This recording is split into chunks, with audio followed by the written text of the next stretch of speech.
Quartier Evert. Au siège des établissements Moulinsart Frères, Henri jetait un regard attendri par la fenêtre de son bureau sur le canal de Charleroi. Il contemplait avec nostalgie sur l'autre berge l'ancienne teinturerie industrielle de son oncle et de sa tante. Gamin, il avait passé avec son frère Georges de belles vacances chez eux. Ce grand local avait été transformé depuis peu en magasin d'ameublement et d'appareils électroménagers. La nouvelle tendance du consumérisme naissant. Deux coups secs frappaient à la porte le sortir de sa torpeur. Il se leva d'un bond. « Entrez. »« Ah, Rémi, vous tombez bien. Des nouvelles de notre enquête ?» Walter et Charles continuent de se voir régulièrement. Le petit salaud, je m'en doutais. Mais le plus important n'est pas cela. Jacques aurait négocié un accord de rapprochement en secret avec Vandamme. Charles aurait servi d'intermédiaire entre Walter et Jacques. Nous y sommes. Voilà ce que je redoutais. Le félon. Henri commença ses allées et venues d'une démarche intempestive. Sa nervosité était visible. Rémi demanda. Et l'enquête de police, au point mort, ou tout comme, toujours sur la piste de groupuscules d'excités marxistes-léninistes, d'illuminés de tout poil, d'anarchistes, de libertaires, disciples de Bakounine ou Kropotkin, que sais-je encore, sans parler des activistes néofascistes flamands. Baliverne, ils ne cherchent pas, ou alors on les empêche. C'est mon sentiment. Qui pourrait les freiner? La politique, mon cher, toujours la politique. Vous croyez vraiment que d'aucuns et les plus importants de nos chers politiques sont liés à des grandes entreprises européennes ou à des multinationales américaines? Leurs intérêts se combinent. Pour eux, je suis un dinosaure qui doit disparaître, sacrifié sur l'autel de la modernité globalisante. Le but de ces multinationales est de tisser leur toile d'universelle araignée au-dessus des États, et par là même d'éviter de dépendre des lois nationales. En Belgique? Bien évidemment.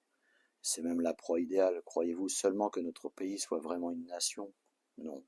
Notre pays est une construction, une abstraction.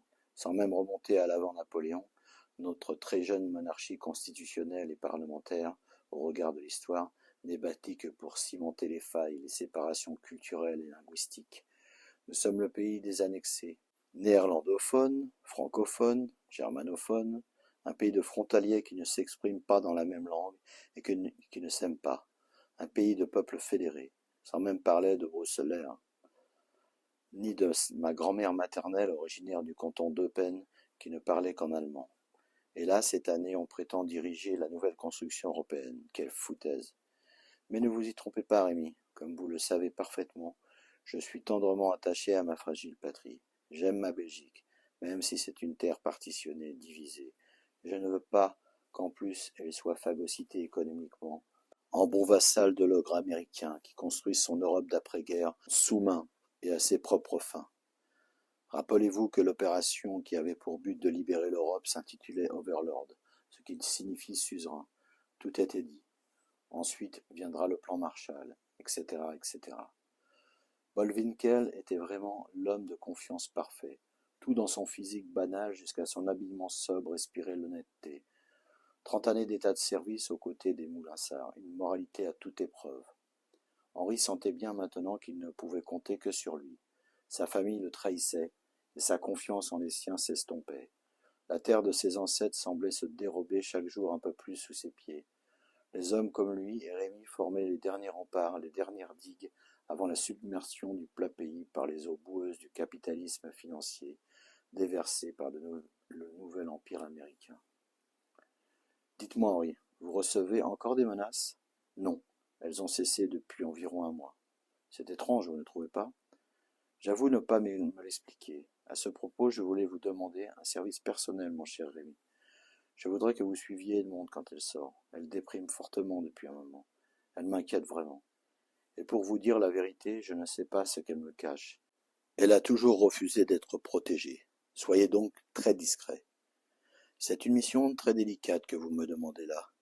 Nous avons d'excellents rapports avec Edmonde, et je ne voudrais pas qu'elle m'en tienne rigueur. Je prends tout sur moi. Je lui expliquerai que je ne vous ai pas laissé le choix. Mais si vous savez être discret, elle ne pourra s'en douter. Vous comprenez, Rémi? Je ne veux pas qu'un détective s'occupe de cela. Je ne veux pas de possible déballage public. C'est trop personnel. Et je n'ai confiance qu'en vous. Bien, Henri, je m'en occupe. Merci Rémi, vous êtes mon seul vrai collaborateur, mais aussi un ami sincère. Il le prit par l'épaule chaleureusement, en le raccompagnant à la porte. Quant à Jacques, je m'en occupe. Restez discret et stoppez l'enquête sur Walter. Bonne journée, mon cher.